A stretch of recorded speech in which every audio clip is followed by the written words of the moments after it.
오늘은 25장의 말씀을 갖고 은혜 나눕니다. 베스도라고 하는 사람이 11대 총독 벨릭스에 이어서 12대 유대 총독이 됩니다. 가이사랴라는 곳에 그 총독부가 있었는데 총독으로 부임한 지 며칠 지나지 않아서 예루살렘으로 베스도가 가게 되죠. 이 가이사랴라는 곳은 그 헤롯 대왕이 로마 황제에게 바치기 위해서 세운 예루살렘에서 약 한 100km 조금 넘게 떨어진 그 지중해 해변 도시가 가이사랴입니다. 이 11대 벨릭스 총독이 우리가 지난주에 말씀 나눈 대로 가이사에게 소환을 당했었어요. 왜 벨릭스가 가이사에게 소환을 당했냐면 그가 집권 말기에 유대인하고 또 수리아인 사이에 어떤 그 충돌이 일어났는데 이 사건의 책임을 지고 면직을 당한 겁니다. 이 벨릭스가 그 사건을 진압하는 과정에서 너무도 잔인하게 진압을 한 거예요. 그래서 그 소식이 가이사의 귀까지 들어간 겁니다. 그래서 소환을 당한 거예요. 죽을 목숨이었죠. 그런데 그 친형 때문에 간신히 죽음만은 면하고 파직당했습니다. 그리고 나서 베스도가 12대 유대 총독으로 왔죠. 근데 벨릭스가 총독으로 있을 때 바울을 감옥에 가두어둔 상태이기 때문에 2년 동안 바울이 억울하게 감옥에 갇혀있는 상태였었죠. 그래서 베스도는 엉겁결에 바울을 인계받게 된 거죠. 그렇게 이제 유대의 총독이 된 이후에 며칠 지나지 않아서 예루살렘으로 가서 대제사장들하고 유대 높은 사람들을 만나게 되는데 그들이 바울을 죽이려고 하는 계획을 다시 이제 추진을 하는 거예요. 2년이라는 세월이 흘렀는데도 이 정식 로마 재판에서는 바울에게 어떤 범법 행위의 증거가 없는 거예요. 그래서 사형을 내릴 판결이 없을 것이다. 이렇게 이제 뻔한 예상을 알기 때문에 바울을 암살해야 되겠다. 매복해서 놈을 죽여야 되겠다. 이런 생각에 신임 총독에게 부탁을 하는 거죠. 가이사랴에 있는 바울을 예루살렘으로 보내달라. 이제 이렇게 요청을 하게 되는 거죠.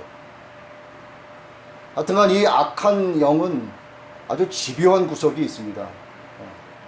이 육적인 사람들이 우리 목요 예배 때 제가 잠시 거론한 말씀인데 이 육적인 사람들이 영적인 사람을 끝까지 핍박을 해요. 이건 인류 역사가 약 88개의 문명이 나타났다 사라졌는데 지금까지 이 모든 문명 가운데 육적인 사람들의 영적인 사람들을 괴롭히는 것은 뭐 늘 있었던 이야기입니다. 베스도는 이렇게 대답을 하죠. 너희들이 바울을 고소하려거든 고발하려거든 나와 같이 가이사랴로 가라. 그의 신문을 들어보지도 않고 너희들이 요청대로 보내는 것은 로마법에 맞지 않다. 이렇게 해서 우선 거절을 합니다. 자, 이 시점에서 바울을 내어달라, 바울을 보내달라라고 요청하는 사람들이 누구냐 한번 보자고요. 거기에 초점을 맞춰보면은 그 시대 영적 지도자들이었어요. 대제사장들. 그리고 유대인들 가운데서 제법 높은 지위를 가진 사람들이었습니다. 오늘날로 보자면은 뭐 천주교로 보자면 대주교가 될 수도 있겠고, 뭐 개신교 우리로 보자면 뭐 총회장급, 또 나름대로 대형 교단의 어떤 또 대형 교회의 어떤 당회장 그런 분들일 수 있겠죠. 어떤 머리격 되시는 어떤 영적 지도자들이었습니다.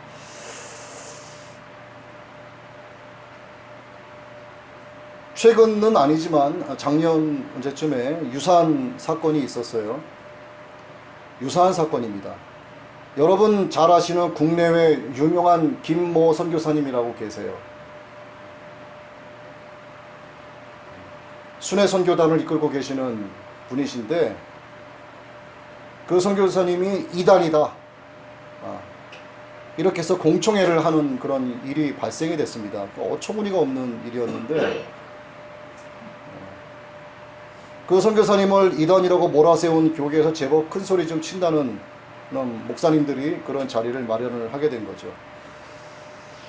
복음만을 전하는 그 하나님의 종을 구석으로 몰아붙여서 이단이다 이렇게 해서 공청회를 갖게 됐습니다. 그때 그 선교사님이 그들과의 그 공청회에서 당당히 자신의 소신을 밝혔고 사명에 대한 입장을 믿음 안에서 정확하게 당당하게 표명했을 뿐만 아니라 성경에 한치도 어긋남이 없이 신앙 고백을 자기가 했습니다. 그리고 오히려 고발하는 사람들이 아무 소리 못하고 부끄럼 당하는 그런 일이 발생이 됐었어요. 그리고 나서 각종 그 교계 방송에서 그 선교사님을 촬영하고 취재하고 하는 그런 내용들을 많이 봤습니다.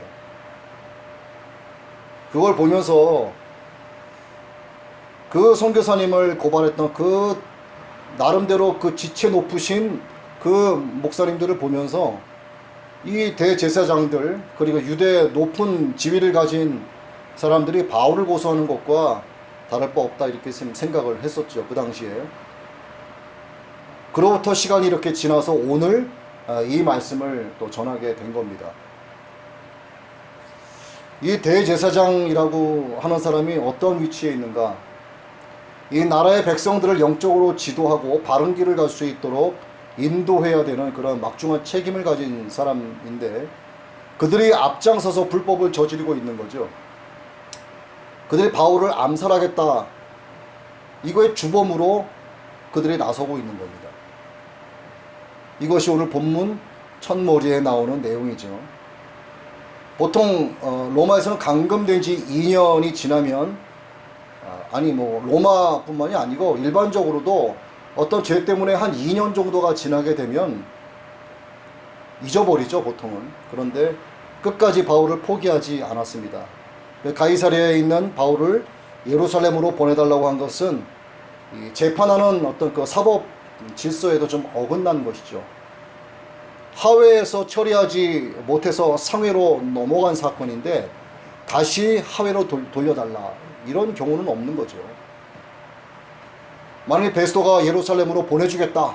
만약에 했다면 길가에 매복해 있다가 이동 과정에서 이제 테러를 일으켜서 바울을 죽이겠다 하는 이제 그런 계략을 꾸미고 있었던 거죠. 그렇게 고발을 요청받은 후에 베스토가 8일간 그들과 더 있다가 가이사랴에 내려옵니다. 베스토는 와서 바울을 부르죠. 그리고 예루살렘에 가서 네가 재판을 받겠느냐 하는 질문을 하면서 재판을 재개합니다. 베스토가 어떻게 심리할지 몰라서 20절에 몰라서 바울에게 예루살렘에서 재판을 네가 받을 것이냐라고 물어봤다라고 하는 것은 그가 유대인들을 의식하고 있었다 하는 것을 반증하는 거예요. 그러면서도 자신은 로마법을 지키고자 했다라고 하는 것을 나중에 찾아온 아그리빠 왕 앞에서 보호막으로 내세우는 그런 이중인격을 보이기도 했습니다. 이편 저편에서도 자신의 면책을 주장하는 것처럼 보이는 거죠. 베스토의 이런 행위들이. 바울은 거기서 자신의 입장을 이렇게 변호를 하는데 재판하는 자리에는 바울을 고발하려고 하는 유대인들이 베스토와 함께 같이 있었어요. 같이 내려왔죠. 가이사랴로. 그런데 함께 온 유대인들마저도 입으로는 큰 소리로 바울 저놈을 죽이라고 살려둬서는 안 된다 이렇게 이야기를 했지만 바울의 유죄를 입증할 만한 어떤 그런 말을 제시하지 못했습니다. 바울의 증언을 충분히 들은 총독 베스토에게도 그들의 어떤 주장 또 바울이 말하는 걸 듣고 나서 바울을 처단해야 되겠다라고 하는 어떤 감흥도 일어나지 않았어요. 바울이 무죄다라고 하는 것을 이미 그는 알았습니다. 이럴 경우에 당연히 바울을 석방해야 되는데도 불구하고 베스토는 자신을 암살하려고 하는 음모가 있다라고 하는 것을 눈치채고 바울은 자신을 암살하려고 하는 음모가 있었다라고 하는 것을 눈치채고 예루살렘으로 가겠냐라고 하는 총독의 제의를 거절한 뒤에 자신이 로마 사람이기 때문에 로마에 가서 재판을 받겠다. 가이사에게 상소를 하게 되는 내용이 10절에서 12절 사이에 나오게 되는 거죠. 로마 시민권을 가진 사람이 황제의 어떤 판결을 구할 때 로마 측에서 거절할 수 없는 것이 당시 로마 법이었어요. 이에 대해서 베스토는 자기가 바울을 황제에게 보내기로 결정했다. 이렇게 25절에서 나중에 찾아온 아그리빠 왕에게 자기가 그렇게 결정했다라고 이야기합니다. 그러나 이게 베스토의 결정이 아니었죠, 사실은. 이것은 베스토의 결정이 아니라 바울을 로마에 보내기로 이미 계획하신 하나님의 결정이 있었던 거예요. 그 결정을 바울의 입에서 다시 한번 하나님이 말씀하게 하시는 겁니다. 하나님께서 이미 뜻하시고 계획하시고 결정하신 것을 하나님을 알지 못하는 사람들은 그게 자기의 뜻이고 자기의 결정인 줄 아는 거예요. 그러니까 베스토처럼 이러한 증상을 나타내 보이는 겁니다. 예수 그리스도의 부활을 전했다 하는 제목으로 억울하게 감옥에 갇혀 있는 상태에서도 죽음에 대한 겁박이 이렇게 끊이질 않았었죠. 복음 때문에 고소를 받고 테러를 당해본 사람이 지금까지 몇이나 되겠습니까, 사실은. 이런 고통스러운 입장을 우리가 짐작이나 할 수 없는 거죠. 당해보질 않았기 때문에 그저 우리는 이 말씀을 문자 그대로 믿으면 되는 겁니다. 처음 우리나라 조선에 외국 선교사들이 상당히 많이 왔었습니다. 그들이 온갖 핍박을 받으면서 죽어갔죠. 그들이 죽어갈 때는요, 진짜 막 버려지는 씨앗처럼 막 던져진 거예요. 그들이 돌밭에 뿌려지는 씨앗이 된 것처럼 보였고, 길가에 뿌려지는 씨앗이 된 것처럼 보였고, 자갈밭에 떨어지는 씨앗처럼 느껴졌던 거예요. 저게 무슨 열매나 맺겠어? 저렇게 죽으면 끝이지. 적어도 그들을 핍박하는 사람들의 입장에서는 그렇게 느꼈을 거예요. 저 죽이면 저것도 끝이지. 저들이 전하는 저것이 도대체 뭐길래 죽으면 끝이다, 이렇게 생각을 했던 거죠. 그로부터 100년 뒤에 대한민국 기독교 100주년이 여의도에서 일어나게 되는데, 약 150만 명 정도가 되는 기독교인이요, 여의도 당시에 비행기 활주로처럼 돼 있는 그런 아스팔트 광장에 꽉꽉 들이찼습니다. 거기서 이 나라가 떠내려갈 정도로 부르짖으면서 기도하는 성령 컨퍼런스가 일어나게 됐었죠. 의를 위해서 핍박을 받으면 반드시 풍성한 열매를 맺게 된다는 것이 하나님께서 이미 정해 놓으신 바입니다. 하늘의 밀알이 땅에 떨어져서 죽으면 새들이 날아와서 깃들 정도의 커다란 나무가 되는 것인데, 그래서 의를 위해서 받는 핍박은 복 중에 복이라 할 수 있는 거죠. 마태복음 5장 10절 이하의 말씀인데, 의를 위하여 핍박을 받는 자는 복이 있나니 천국이 저희의 것이며, 나를 인하여 너희를 욕하고 핍박하고 거짓으로 너희를 거스려 모든 악한 말을 할 때에는 너희에게 복이 있나니 기뻐하고 즐거워하고 하늘에서 너희의 상이 큼이라. 너희 전에 있던 선지자들이 이같이 핍박하였느니라. 이렇게 말씀이 있습니다. 바울이 받았던 핍박, 또 믿음의 조상들이 받았던 핍박, 조선에 들어온 선교사들이 받은 이 핍박은 그 핍박으로서 복음의 생명이 끝나는 것으로 핍박자들이 생각을 했을 것인데, 그들의 생각과는 다르게 복음의 열매를 풍성하게 맺을 수 있었던 것입니다. 그래서 우리가 오늘 이렇게 모여서 하나님께 예배드리게 된 것, 이 땅에 지금 1200만이라고 하는 성도가 생겨났다라고 하는 것, 이게 그들이 뿌려졌던 그런 복음의 씨앗이 아니었다면 지금 대한민국이 이렇게 약 5분의 1이라는 기독교인이 있을 수가 없게 됐겠죠. 이 대한민국이라고 하는 땅이 그 당시에는 길가였을 수도 있고 돌밭도 또 가시밭이었을 수도 있겠지만, 복음의 씨앗이 뿌려지기를 그토록 기다렸던 기름진 복음의 옥토였던 거예요. 이게 하나님께서 이미 정해놓으신 복음의 옥토가 바로 이 나라였던 것입니다. 바울의 재판이 있은 후에 며칠 후에 예루살렘에 있는 유대의 분봉왕 아그리빠가 베스토 총독을 예방하기 위해서 가이사랴에 방문을 합니다. 거기서 유하는 여러 날 동안에 베스토가 이전 총독의 벨릭스로부터 인계받던 죄수 바울에 대한 이야기를 아그리빠에게 하죠. 그리고 자기가 예루살렘에 방문했을 때 유대의 종교 지도자들로부터 바울을 가이사랴에서 예루살렘으로 보내줄 것을 부탁받았던 이야기도 하고, 예루살렘에 갔다가 돌아와서 바울을 불러서 재판했던 그 내용도 아그리빠 왕에게 이야기를 합니다. 이렇게 총독 베스토가 유대왕 아그리빠에게 바울의 재판에 대해서 관에서 상세히 보고하는 것은 어찌 보면 이 골치 아픈 문제를요 떠넘기려고 하는 것은 아닌가, 이런 속셈도 어쩌면 들어있을 수 있겠다, 이렇게 볼 수도 있습니다. 또 유대인들이 바울을 고소한 이유가 그들의 종교 문제에 관한 것이지 로마법을 어긴 것이 아님을 알았으면서도 바울을 석방하지 않은 것을 봐서도 베스토가 공의롭지 못한 사람이었다라고 하는 것을 알 수가 있습니다. 이 바울에 대한 베스토의 이야기를 들은 아그리빠 왕도 바울을 만나보고 싶어 했어요. 그래서 유대법을 잘 모르는 베스토는 아그리빠의 조언을 듣기를 원했습니다. 아그리빠는 호기심 때문에 바울의 말을 또 들으려고 했었죠.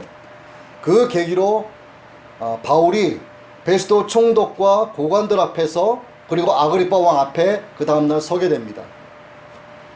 이것은 사실은 베스토와 아그리빠가 바울을 불러내겠다라고 의도하기 이전에 이 그들에게 하나님께서 복음을 듣게 해주시려는 하나님의 계획이 있었던 것이었죠. 그들에게 그래도 하나님의 은혜를 허락하신 것이었는데 그들은 바울이 전하는 그 복음을 듣고 하나님의 뜻과는 정반대로 아주 다르게 반응을 보였습니다. 바울의 말을 들은 베스토는 너의 많은 지식이 너를 미치게 했다. 이 얘기를 들어보면은 바울이 증언을 할 때 얼마나 조목조목하게, 얼마나 논리정연하게 복음을 전했는지를 우리가 미루어 짐작을 할 수가 있어요. 그리고 아그리빠는 네가 적은 말로 나를 그리스도인이 되게 한다, 이렇게 말을 합니다. 우리가 아그리빠 왕에 조금 주목할 필요가 있어요. 네가 적은 말로 나를 그리스도인이 되게 하려 한다. 어쩌면 그는 바울이 전하는 복음을 들으면서 마음에 감동이 왔었는지도 몰라요. 그런데 이내 자신의 신분을 생각을 한 거죠. 네가 적은 말로 나를 그리스도인이 되게 하려 한다는 말을 하면서 자신의 마음을 들키지 않으려고 자기의 마음은 짓눌렀던 것으로 보여집니다. 23절인데 이튿날 아그리빠와 버니게가 크게 위엄을 갖추고 와서 천부장들과 시중에 높은 사람들과 함께 접견 장소에 들어오고, 자, 크게 위엄을 갖추고 왔다고 기록되어 있습니다. 이 사람들이 바울의 이야기를 듣는 그 자리를 어떻게 생각했는지는 모르지만 이들이 얼마나 잘 차려입었으면은 이 압축하고 함축한 이 성경에서 크게 이들이 위엄을 갖추고 들어왔다는 말을 기록했겠는가 한번 생각을 해봤어요. 대체 얼마나 잘 차려입고 온 몸뚱아리에 걸고 끼고 뭐 이것저것 눌러 쓰고 하면서 치렁치렁하게 바닥에 먼지 다 끌고 다닐 정도로 옷을 치렁치렁 늘어서 입고 이렇게 뭐 등장을 했겠죠. 엄청난 위엄을 보이게끔 갖추고 등장을 한 겁니다. 거기 뭐 천부장들도 있겠다. 또 시중에 높은 사람들도 있겠다. 총독으로서, 왕으로서 얼마나 대단하게 갖춰 입었겠는가. 그런 그가 이제 바울이 전하는 복음에 감동은 됐겠죠. 표정도 마치 그 복음을 인정하고 받아들이려는 그런 표정이었을런지도 모릅니다.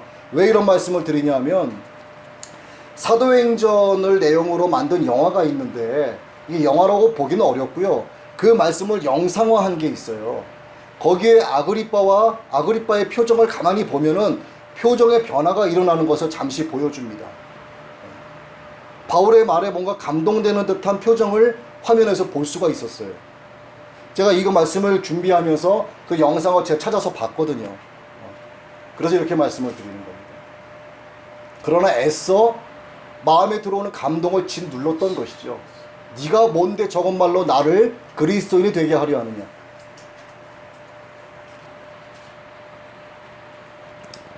미가서 3장 9절 말씀에 보면 세상에는 정의를 미워하고 정직한 것을 굽게 하는 지도자들이 있습니다.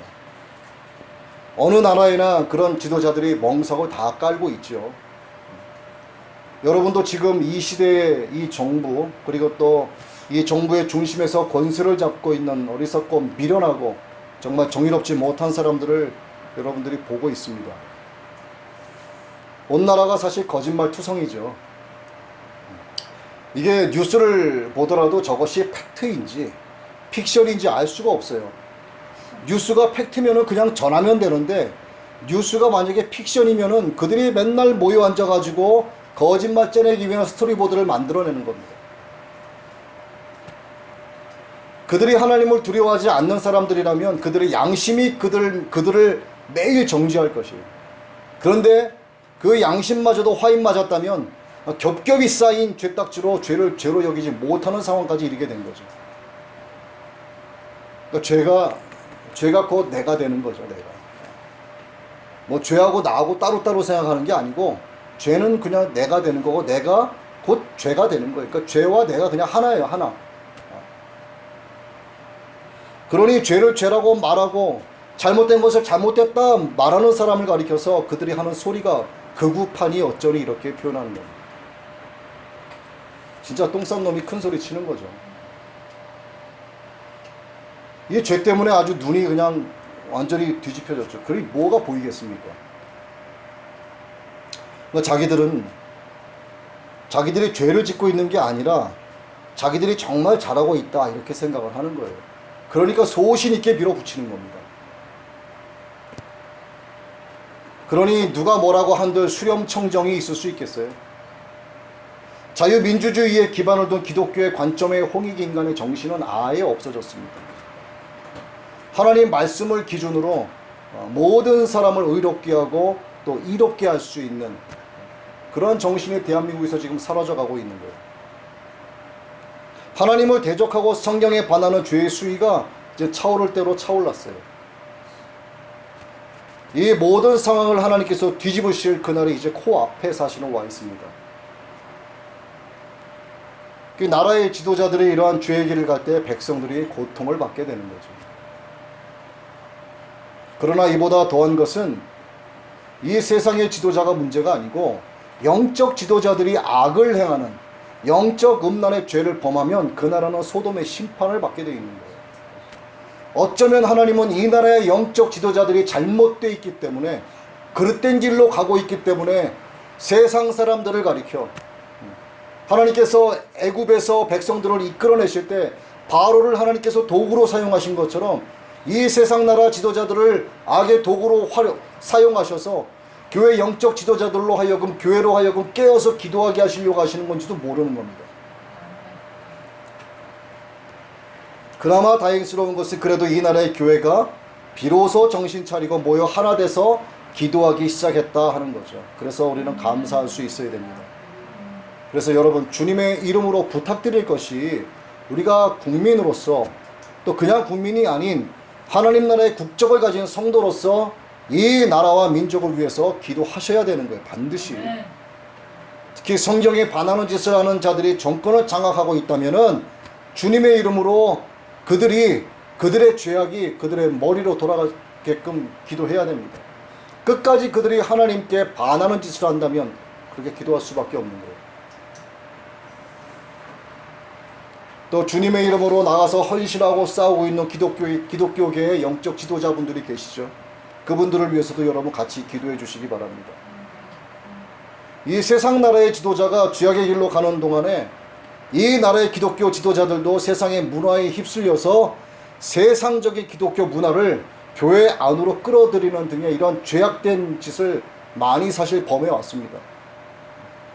더 이상 이 나라의 영적인 사람들이 더 이상은 그릇된 길로 가지 않도록 하나님께서 오늘날 우리에게 이와 같은 정부의 악행이라고 하는 상황을 보게 하셔서 우리로 하여금 모이게 하시고 기도하게 하시는 것으로 저는 믿고 있습니다. 그러나 지금 이 상황에서도 영적으로 깨닫지 못하는 교회들도 꽤 많이 있어요. 그것도 큰 교회일수록 더 그렇습니다. 알면서 그러는 것인지 정부의 눈치를 봐가면서 그러는 것인지 모르겠지만 전혀 정치에 대한 언급 없고 나라에 대한 근심 걱정 없고 나라와 민족을 위해서 기도하는 것도 없습니다. 그 대형 교회에 다니는 그 유명한 목사님들 그 교회 다닌다는 분들의 이야기를 제가 직접 듣고 말씀을 드리는 거예요. 나라의 대통령이나 정치 지도자들 그리고 영적 지도자들이 불법을 저지르고 죄 중에 있다고 할지라도 이 땅의 성도들이 바로 서 있으면 이 나라는 든든하게 되고요. 반드시 이 사회는 안전하게 회복될 수 있습니다. 바로 이거예요, 이거. 하나님께서 진리를 구하고 공의를 행하는 의인을 통해서 이 나라와 이 나라에 거하는 하나님 나라의 백성을 위해서 지켜주신다는 겁니다. 자칫 가라지를 뽑다가 알곡을 뽑을 수도 있기 때문에 그런 거예요. 그렇지만 다른 누군가의 기도를 바라고 기다리는 것이 아니라 거듭 말씀드리지만 저와 여러분이 직접 기도를 해야 되는 것이 가장 중요한 겁니다. 아멘. 이 땅에 주님께서 재림하시기까지 이 악이라고 하는 열심은 끊이지가 않아요. 오늘 본문에서도 사도 바울을 죽이려고 하는 열기를 한번 보자고요. 자기 겉옷을 벗어서 예수께서 타시는 나귀 등에 깔아주죠. 환호하던 이스라엘 백성들이 얼마 지나지 않아 예수님께서 십자가에 달리실 때 어디로 갔습니까?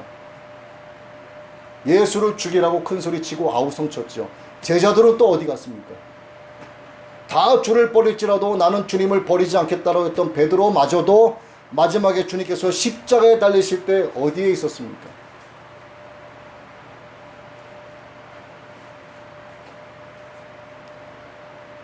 그래서 우리가 악을 알아야 하고 죄를 알아야 합니다.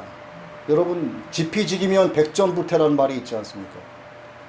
상대를 알고 나를 알고 싸우면 100번 싸워 100번 이기는 것이 아니라 100번의 위태로움을 면할 수 있는 거예요. 하나님을 아는 지식이 있다는 것은 죄가 무엇인지를 안다는 거예요. 하나님의 속성이 무엇인가 이걸 안다는 것은 악의 속성이 무엇인지를 아는 뜻입니다. 내가 빛을 향하여 서 있다라고 하는 것은요, 내 뒤에 어두운 그림자가 있다라고 하는 것을 아는 거예요. 이게 서로 상반된 것 사이에 내가 존재하고 있다라고 하는 것을 알아야만 내가 어디에 서야 할지를 분명하게 알게 된다는 것입니다. 그래야만 영적인 위태로움에서 벗어날 수 있게 되는 것이죠. 이것이 아니면 모든 것은 맹목적인 게 되는 거예요. 맹목신앙은 위태로움이 찾아왔을 때 갈 길을 몰라서 넘어지게 됩니다. 그래서 하나님을 아는 지식이 있어야 되는 거예요. 이 끈질긴 악, 정말 하나님을 아는 지식이 있는 사람이라면 악이 끈질기게 나를 달라붙는 것에 대해서 두려워하지 않죠. 왜? 하나님은 선과 악을 주관하시는 분이시기 때문에 그렇습니다. 본문에 나오는 유대인들의 바울을 죽이려는 이 열심, 맨 처음 바울이 비시디아 안디옥에서 바울을 대적하기 시작을 해서 이고니온에서 그를 돌로 쳐 죽이려고 따라다녔습니다. 바울이 이를 피해서 루스라까지 도망을 갔어요. 그들이 얼마나 거기서 돌질을 해댔으면 돌 던진 그들이 야, 저 정도면 바울이 죽었겠다 하고 의심 없이 돌아갔어요. 그런데 바울이 하나님의 은혜로 구사일생으로 살아났습니다. 그리고 다시 데살로니가를 거쳐서 베레아를 거쳐서 아덴을 거쳐서 예루살렘으로 오게 된 거예요. 여기에 와서 결국 체포를 당하고 유대인들이 소동을 일으키는 거죠. 정식으로 바울을 죽일 수 없다라고 하는 것을 알던 그들이 암살단까지 이제 조직을 하게 됩니다. 2년이 지나도록 이를 갈면서 바울을 기다렸던 거죠. 악의 이러한 끈질긴 본성을 알아야만 우리가 당하지 않는다는 거죠. 아니, 이 악이 바울만 따라다니겠습니까? 여러분들도 따라다니는 거예요.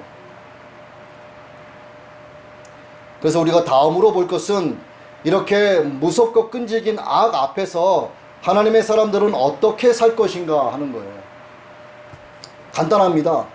제가 조금 전에 잠시 언급했는데 세상의 모든 선악이 하나님의 구속사를 이루어지는 데 사용되어지는 도구라는 것만 아시면 되는 거예요.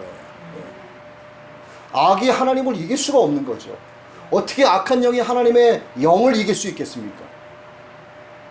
하나님은 악까지도 주관하시는 분이시라 이 말이죠. 하나님께서 당하신 백성들을 보호하시고 지키시기로 작정하시면 하나님은 한순간도 그를 놓치지 않습니다. 눈동자처럼 지키시고 보호하시는 거예요. 악이 절묘하게 덤벼들면 하나님은 더 기묘하게 하나님의 백성들을 도와주시는 것을 우리가 볼 수가 있습니다. 사사기 13장 18절이죠. 여호와의 사자가 그에게 이르되 어찌하여 내 이름을 묻느냐 내 이름은 기묘자라 하니라. 이사야 9장 6절. 이는 한 아기가 우리에게 낳고 한 아들을 우리에게 주신 바 되었는데 그의 어깨에는 정사를 메었고 그의 이름은 기묘자라. 모사라 전능하신 하나님이라 영존하시는 아버지라 평강의 왕이라 할 것입니다. 하나님이시나 하나님의 아들 예수 그리스도시나 기묘자라 이 말이죠. 우리가 하나 더 볼 것은 로마 시민권을 가지고 있는 바울이 가이사에게 정식 재판을 요청하는 부분을 한번 봐야 됩니다.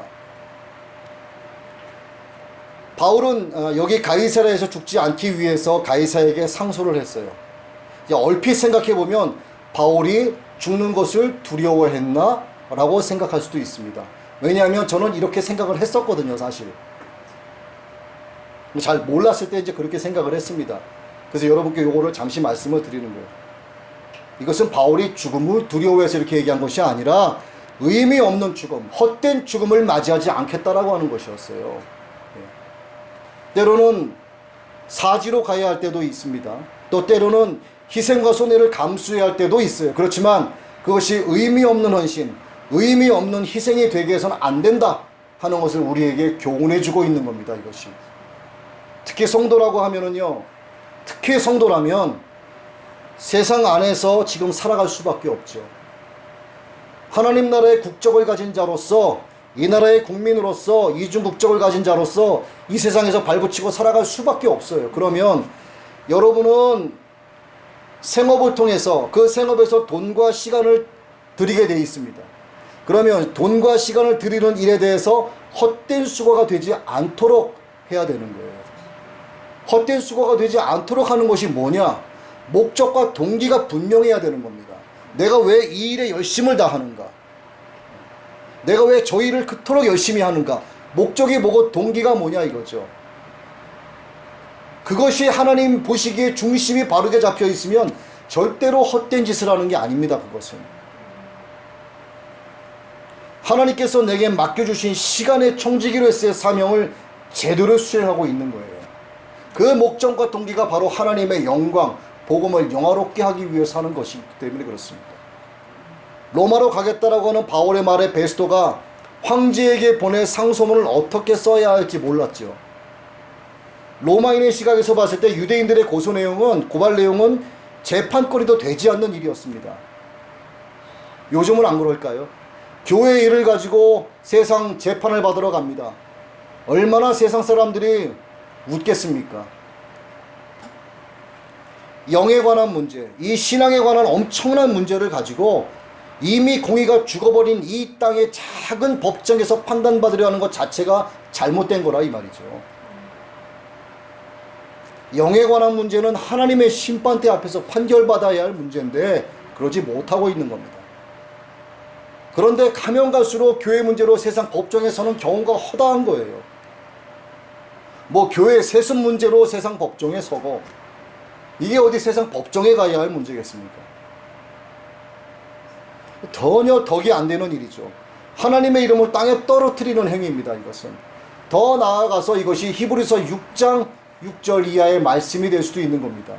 빛 가운데 있었지만 성령의 인도하심 가운데 살았지만 다시 새롭게 해서 회개할 수 없는 타락에 이른 자들이 하나님의 아들을 다시 십자가에 못 박아서 드러내놓고 예수의 이름을 욕되게 하는 짓을 하고 있는 것으로 볼 수 있는 거예요.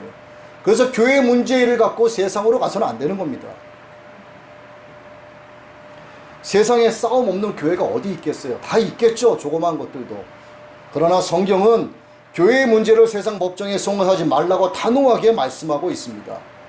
고린도전서 6장 6절 7절이죠. 형제가 형제와 더불어 고발할 뿐더러 믿지 아니하는 자들 앞에서 하느냐. 어처구니가 없는 말씀인 거예요, 이게. 믿지 않는 자들 앞에서. 그리고 너희가 피차 고발함으로 너희 가운데 이미 뚜렷한 허물이 있다. 너희들이 서로 피차 고발하는 것 자체가 허물이다 이거예요. 차라리 불의를 당해라. 차라리 속아라. 그것이 낫다. 이렇게 고린도전서 6장 6절 7절에서 말씀을 하고 있습니다. 세상 법정으로 가지 말라는 소리죠, 이것이. 만일 바울이 가이사 황제의 정식 재판을 청구하지 않았다면 풀려날 수 있었을 것이다 라고 아그리빠와 베스토가 바울의 말을 듣고 난 이후에 내려와서 아그리빠가 베스토에게 그 이야기를 합니다. 바울이 상소하지 않았더라면 풀려날 수 있었을 텐데. 이 말씀만 보면은요, 참 안타까운 마음이 들기도 하죠. 풀려날 수 있었을 텐데. 그러나 기도하는 하나님의 자녀가 때론 착각해서 실수하고 잘못 판단하는 것까지도 하나님은 선으로 바꾸신다는 것입니다. 바울이 이건 실수한 게 아니죠. 하나님의 뜻을 이루신 것이죠. 하물며 실수한 것도 마찬가지라 이 말입니다. 제가 과거에 사업을 해본답시고 10년의 세월을 쫓아다녔죠. 어떻게 보면 시간 낭비일 수 있고요. 큰 실수라고 생각할 수 있습니다만 지금에 와서 돌이켜보니까 전혀 그것이 실수가 아니었어요. 전혀 판단 미스가 아니었습니다. 인생 최대 실수였을까? 내가 시간 낭비했던 것일까? 아니요. 그렇지 않았습니다. 그러한 길을 가도록 하나님께서 인도하신 것이고 그 길이 끝나는 시점에서 내가 귀로만 들었던 하나님을 눈으로 볼 수 있도록 굳세게 단련되어주는 시간을 10년 시간 동안 갖게 해주신 거였어요. 그 길을 통하지 않고서는 저놈은 내 적이 될 수 없는 놈이야. 저렇게 해야만 저놈은 정신을 차려. 하나님께서 나를 아시기 때문에 그 길로 인도하신 거예요.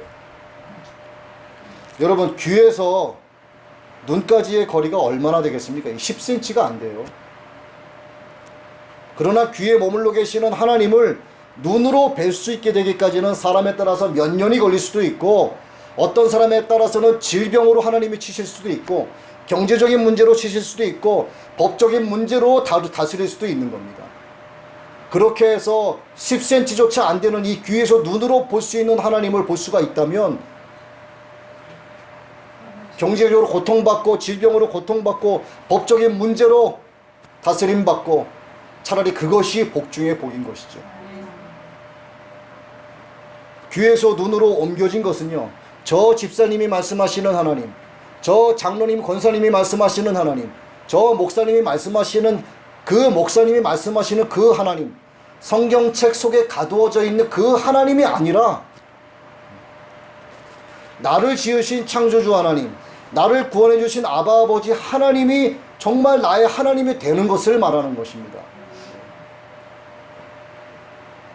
그래서 우리 인간들이 말하는, 흔히 말하는 실수했다, 실수했다, 시간 낭비했다, 이것조차도 실수가 아니라, 시간 낭비가 아니라 하나님의 의도하신 계획이다 라고 하는 거예요. 이를 여러분 믿으시기 바랍니다. 왜? 하나님은 실수하시는 분이 아니거든요. 네. 잠언 16장 9절 말씀이죠. 사람이 마음으로 자기의 길을 계획할지라도 그의 걸음을 인도하시는 이는 여호와시니라. 여러분, CCM 중에 하나님은 실수하지 않으신다네 하는 제목의 찬양이 있어요. 제가 이 찬양의 가사를 여러분께 읽어드리겠습니다. 내가 걷는 이 길이 혹 굽어도는 수가 있어도, 내 심장이 울렁이고 가슴 아파도, 내 마음속으로 여전히 기뻐하는 까닭은 하나님은 실수하지 않으심일세. 내가 세운 계획이 혹 빗나갈지 모르며 나의 희망 덧없이 쓰러질 수 있지만, 나 여전히 인도하시는 주님을 신뢰하는 까닭은 주께서 내가 가야 할 길을 잘 아심일세. 어두운 밤 어둠이 깊어 날이 다시는 밝지 않을 것 같아 보여도 내 신앙 부여잡고 주님께 모든 것 맡기리니 하나님을 내가 믿음일세.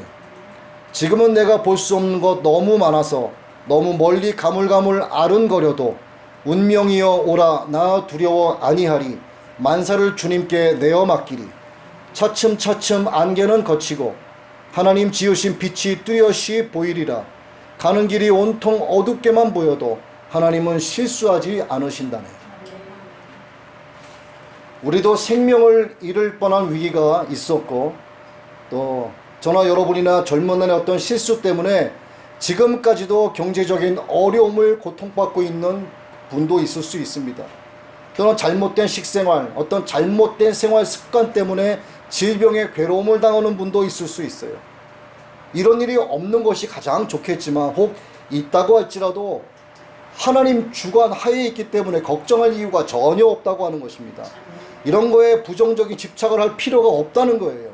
우리가 이때 생각해야 할 포인트가 있어요. 내가 처한 환경과 다가온 상황이 아니라 그러한 것들이 나를 하나님의 존전에 나오게 하는 역할을 하게 했느냐 하는 거예요. 그리고 내가 지금 하나님께 찬양과 경배를 올려드리는 예배자가 되었느냐 하는 것이 가장 중요한 겁니다. 여러분에게 각자 겪었던 그러한 것들이 없었다면 여러분들이 지금 예배자로 이 자리에 없을 수도 있어요. 하나님께서 그래서 여러분들을 개개인적으로 인도하신 그 길이 가장 하나님 보시기에 합당한 길이고 하나님의 가장 선한 계획이 여러분을 통해서 이루어진 것이기 때문에 오늘 여러분들이 예배의 자리에 나와서 예배자로 앉아 계신 것입니다. 이것이 우리가 생각해야 할 포인트인 거예요. 개인적인 문제든 나라에 처한 위기 상황이든 이러한 일들이 하나님의 뜻 안에서 이루어지는 것이라면 염려할 것도 근심할 것도 의심할 것도 없습니다. 오히려 내가 처한 이 상황에서 하나님의 뜻을 구하고 하나님의 얼굴을 구하고 있는 이 사실을 놓고 감사해야 하는 것입니다. 그래서 오늘 여기 계신 여러분 개개인은 바로 살아계신 하나님의 증인이 되는 거예요. 마지막으로 예화 하나를 말씀을 드리고 말씀을 마치겠습니다. 그리스도인이었던 톨스토이가 참회록에서 어떤 우화를 하나 실었어요. 어떤 사람이 맹수를 피하려고 우물 안으로 뛰어들었는데 뛰어들다가 이제 넝쿨을 딱 잡았습니다. 이 우물 밑바닥에 보니까 독사가 입을 벌리고 있는 거예요. 떨어지면 죽죠. 근데 우물 위에 맹수가 나타나서 그걸 집어 삼키려고 합니다. 근데 엎친 데 덮친 격으로 그 넝쿨을 쥐 2마리가 나타나서 막 갉기 시작을 하는 거예요. 진퇴양난이죠. 이런 상황입니다. 그런데 자기가 붙잡고 있는 넝쿨 줄기에서 떨어지는 벌꿀이 있었어요. 그 벌꿀을 하나씩 받아먹고 있었어요. 거기에 홀랑 정신이 팔린 겁니다.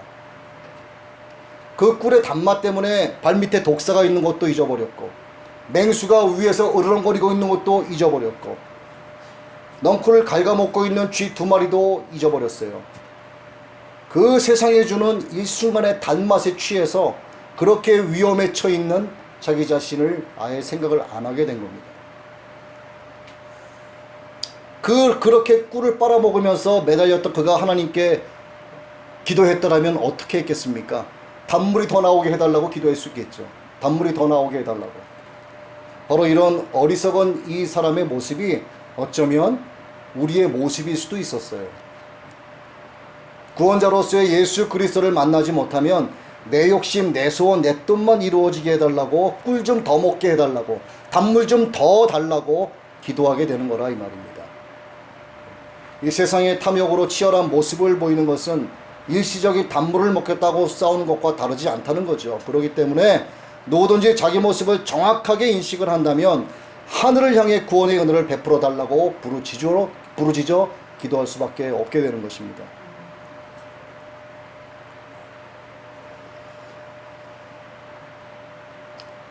여러분 모두가 실수하지 않는 하나님, 또 하나님의 구속사를 그의 택한 자들을 통해서 이루어 가시는 하나님, 사람이 마음으로 자기의 길을 계획할지라도 그의 걸음을 인도하시는 여호와 하나님을 기억하시고 내 삶에 우리 삶의 주인 되시는 전능자 하나님의 이끄심에 온전히 순종하여서 영원히 목마르지 않는 생명수를 마시게 되는 여러분 되시길 주님의 이름으로 축원합니다. 아멘.